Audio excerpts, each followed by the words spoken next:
who helped us along our journey.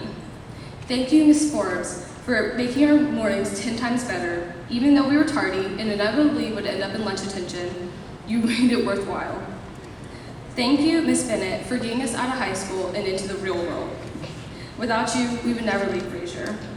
Thank you, Mr. K, Mr. Cable, Ms. Lyda, and Ms. Cheek, for being our Gandalfs through senior project this year and teaching us that procrastination will catch up to us.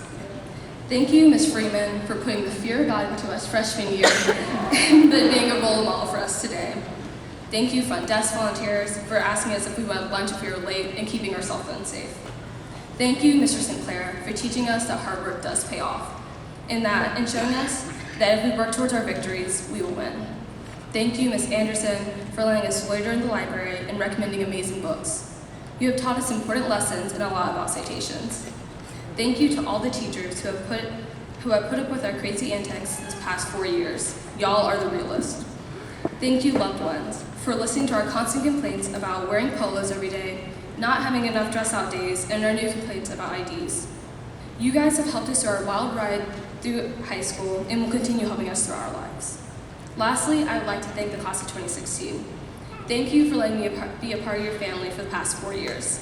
Thank you for all the fun in freshman seminar, senior project, and all the other classes we've had. Thank you for helping me with my college classes, and thank you for giving me an amazing high school experience. Today, we celebrate graduating from high school and our victories that we have accomplished throughout high school.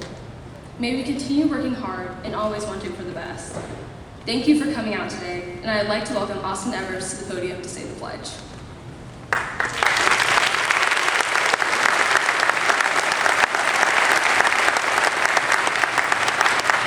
Please stand and join me in the Pledge of Allegiance. And gentlemen, please remove your caps. I pledge allegiance to the flag of the United States of America and to the republic for which it stands, one nation, under God, indivisible, with liberty and justice for all. Thank you. You may be seated.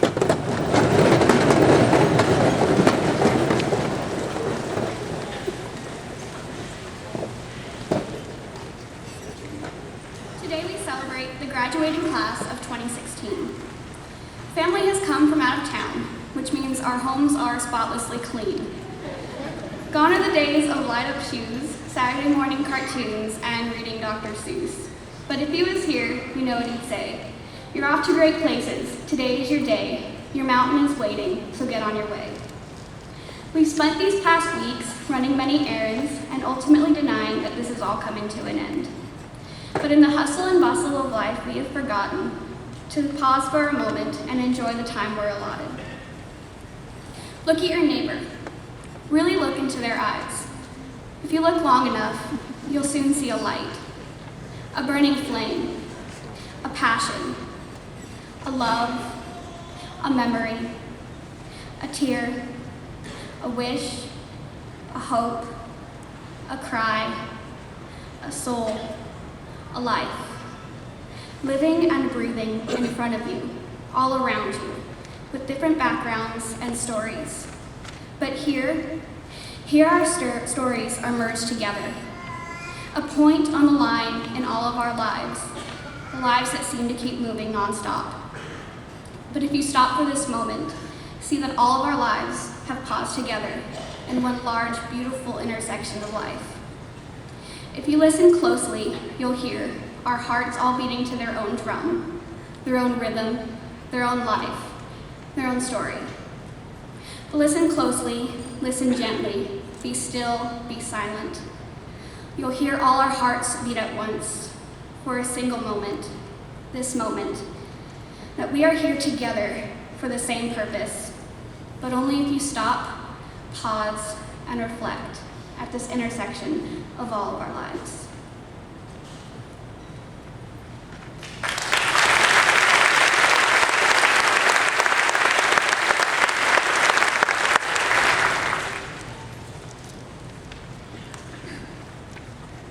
I'd like to personally welcome all of you to the 2016 graduation ceremony.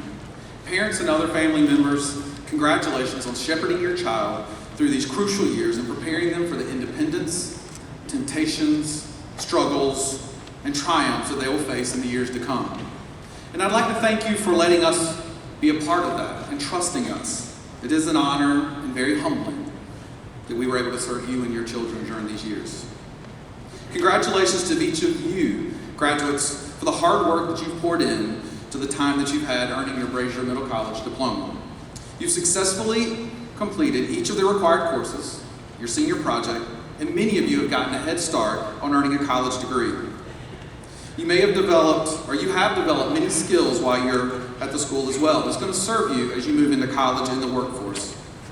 I hope that we have also left you with a philosophy that treating one another with respect and dignity while working to achieve your very best is important. So for one last time, would you please join me in calling this assembly officially to order? Hard work. Hard work. Hard work. Thank you. You've heard me say that many times while you've attended Brazier. Tonight, I'd like to elaborate on the importance of that motto. You know, as freshmen, you came in and thought it was just part of the assemblies that we did. But as graduates, I want you to remember it as a cornerstone of your approach to life. Because whatever you do, I challenge you to do it with tenacity and work hard. And Mark Twain said, the secret of getting ahead is just getting started. And that's such a simple quote, but it holds the key to working hard. You must choose something to work for and start working. So many times people wait for something to happen to them, or they get frustrated when opportunities just don't arise. You know, these people are the first people to judge others for their actions and decisions because they didn't have the courage to choose their own path and start working. I think of many of you that have not chosen to let circumstances define you. You've made conscious decisions to make a goal and work hard. So many times I hear stories in the media of people saying, if I didn't have to deal with this problem, I would fill in the blank. So let me stress to you today, you must decide to achieve, you must commit to achieve, because we are in a society of growing cries to allow circumstances to define us and sink us into becoming victims of circumstances. So whether you're starting a college program or a new job or a new relationship or a new sport or anything else you choose to work for, remember the key, Mark Twain said, is just first to get started. But once you start, Colin Powell tells us there are no secrets to success. It is a result of preparation, hard work, and learning from failure. Unfortunately, this truth is often lost in our society. And each of you has already faced some form of failure in your life. That may have come during some small part of your senior project, or not making a sports team, or not getting a role in a theater production, or not being hired for a job, or even not doing well on a test. You know, none of us sets out with a plan to fail, but that's often a key step in our path to success. The question is, when you face failure and disappointment, what are you going to do? Do you give up? Do you blame someone else for your failure? Or do you just settle with failure? I hope none of these. I hope that what we have taught you is to learn from these setbacks, to become stronger and wiser and even more determined. The term resiliency comes to mind when I think of this commitment, and dictionary.com defines resiliency as the capacity to recover quickly from difficulties. So don't let failures set you back or discourage you. Just anticipate they will come.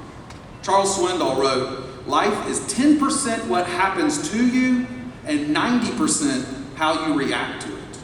So don't be defined by difficulties in your journey. Let those struggles become part of your story. Let them make you stronger. Let them make you wiser. In the last few days, I've been presented with several opportunities to look each of you in the eye and think about your stories. Many of you have shown resiliency to overcome. I think about some of you with serious medical conditions. You've been able to incorporate them in your life and your story and then overcome them and make them part of your success. I see others of you that have had extreme obstacles in the classroom. And I remember being overcome by emotion in a meeting with one of you and your parents as we sought to create a plan to help you succeed that 80 in your classes that seem to be ever elusive. And I am so excited to look at you today, 2 years later, and know that your hard work has paid off. You did not let these obstacles define you. And the stories can go on and on, from parents losing jobs, to becoming caregivers for a family member while in high school, to wrestling with depression and anxiety. But trust me, hard work pays off. And overcoming both expected and unexpected obstacles is just part of working hard. But don't leave success in the hands of someone else, or hope luck will be on your side. So often I hear people say, oh, it'll just work out. But I love Thomas Jefferson's view of luck. He said, I'm a great believer in luck. And I find the harder I work, the more of it I have. In last year's speech, I stressed for the 2015 graduates to know what anchored them, know what they believed in, and then use that as an anchor to secure them, because the world is going to send crashing waves that will challenge everything you hold as truth. And I'm going to put that same idea out to you, because things are going to happen. Sometimes there'll be blessings that are given to you as you travel through life, blessings that you didn't see coming. Maybe you didn't even really deserve at that time. But please don't expect that things are just going to happen. No one really owes us anything. We must work to achieve. And finally, remember the relationships that you have all created with one another. Think of the relationships you have with your family and friends in our audience, because these relationships and the lessons we learn from them are so important. I shared at our dinner on Tuesday night that you, the class of 2016, will not be defined by statistics that others are going to talk about after you graduate, like 100% of you graduated on time. That just really doesn't happen often. You've earned over 2,000 hours of college credit. But in my mind, you will be remembered for your relationships and your stories. This year, we lost a graduate from the class of 2015. When Ben Howard passed away this spring, it really kind of shook me in my vision of the purpose of our school. Of course, the primary mission of our school is to prepare you to leave with the knowledge and skills required to be successful in college and the workforce. But what if there's more? What if part of our mission is to instill values in you like, be kind to others despite what you see on the outside? You may be the support, the bright spot, the role model, the encouragement that that person needs. Don't forget, they come to that interaction with you with the same baggage. They come with things that are in them that you may not be aware of. So be kind and treat them with respect and make a difference. Or the value of integrity, the act of doing what is right, not because others are watching, or doing it because you're going to get something for doing it, but doing what is right just because it's the right thing to do, even when you're alone and no one is watching. Or as I've already spoken about, the value of working hard and overcoming obstacles. Imagine what it would be like if we all could serve the purpose that we have on this earth with passion and commitment and not fall for the world's growing philosophy that we are victims of our circumstances. I'm going to leave you with one more quote. This is for you sports fans. Babe Ruth said, "It's hard to beat a person who never gives up. So never give up. Treat each other with kindness, have integrity, and work hard in all that you do." Congratulations, class of 2016. I am so proud of each of you, and you will be greatly missed.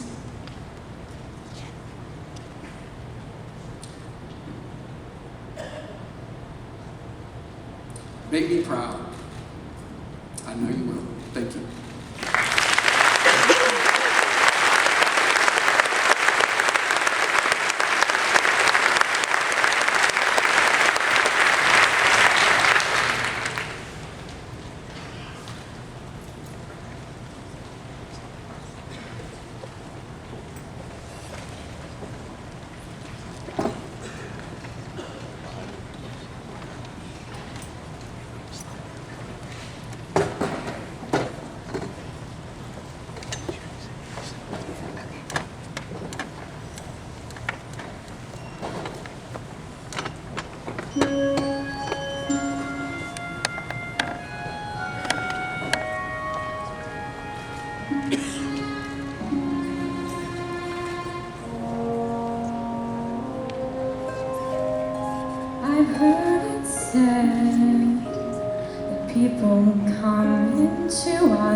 but I know I'm who I am today because I knew you.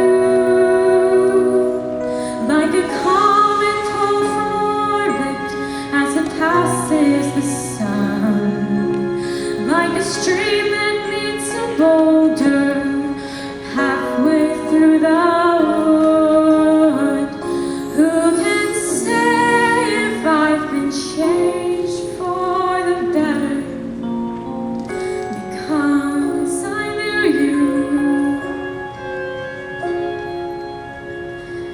I have been changed for good.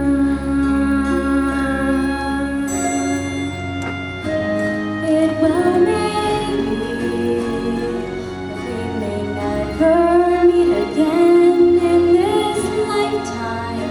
So let me say before we part, so much of me is made of what I learned from you. You'll be with me like a handprint on my heart.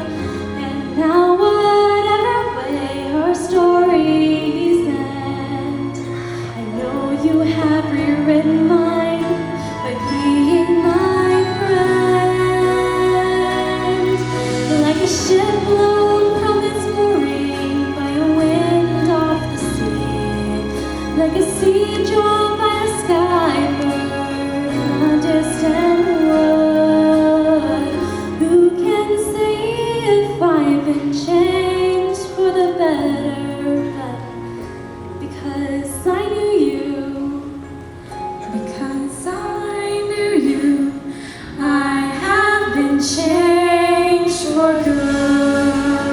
And just to clear the air, I ask forgiveness for the things I've done you blame me for. But then I guess we know there's blame to share, and none of it seems to matter anymore. Like a comet falling from orbit as it passes the sun, like a stream that meets a boulder halfway through the wood. Who can say if I've been changed for the better? I do believe I have been changed for the better. Because I knew you. Because I knew you. Because I knew you. I have been changed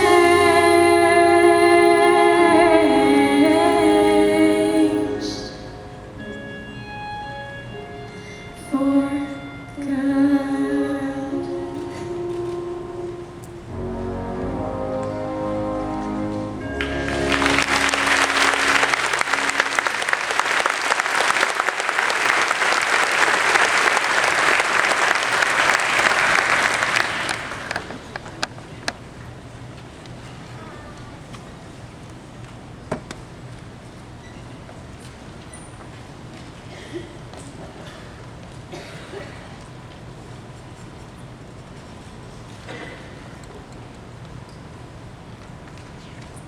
Good evening, everyone.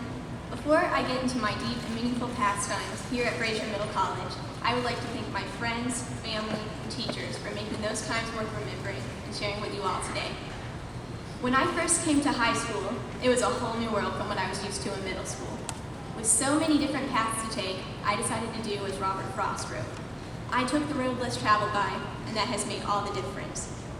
I chose to go to a charter high school where I'd receive more opportunities than I would at a regular high school, such as getting a real college experience, being on 2 varsity sports teams, and making friendships that I know will last a lifetime. Academically, Brazier has provided me with more educational opportunities than I could have ever imagined. Through our school's dual enrollment program, many of us were able to start our college careers at the early age of 15.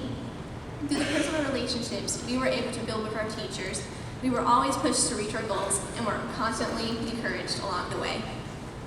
I know that many of us wouldn't be where we are today if it weren't for the extra hours our teachers put in for academic assistance or for our second chance to redeem ourselves on Friday afternoons. The 80-plus grade average requirement might have been pesky at times, but it has guaranteed most of us with a state scholarship, making it more than worth it in the end. While academics obviously played a major role in my time here at Brazier, athletics have also been a big part of my high school experience. I myself have had the opportunity to be part of the cross-country team and swim team, which has provided me with life lessons in leadership, team building, and discipline. However, sports are a huge part of the Brazier experience, whether you're on a team or not. After all, there's no greater time than to be a Bengal than when we're all cheering together at our Spirit Week basketball games. And that is one of the things I will miss most about Brazier. Study groups and Spirit Week games may be fun, but they would be nothing without the friendships that we've made our 4 years together. While I came to Brazier with a few middle school friends, including my best friend, I was hardly prepared for the memories I'd make with the new faces around me. Even on the first day of school, I remember making my first friend after one moment of bonding over a shared love of a cartoon platypus from Disney shows. And she's still one of my best friends today. This is one of the coolest things about Brazier. We may be a small bunch, but we're very diverse in our backgrounds, personalities, and interests, and that makes for a rich and invaluable community. I wouldn't trade a single moment of my time spent with these wonderful friends and faculty for the world. I will be forever grateful for all the roles that Brazier let me have, from swim team co-captain to college student. These experiences have prepared me for not only my future at Clemson University, but for the rest of my life. Again, as Robert Frost wrote, I took the road less traveled by, and that has made all the difference.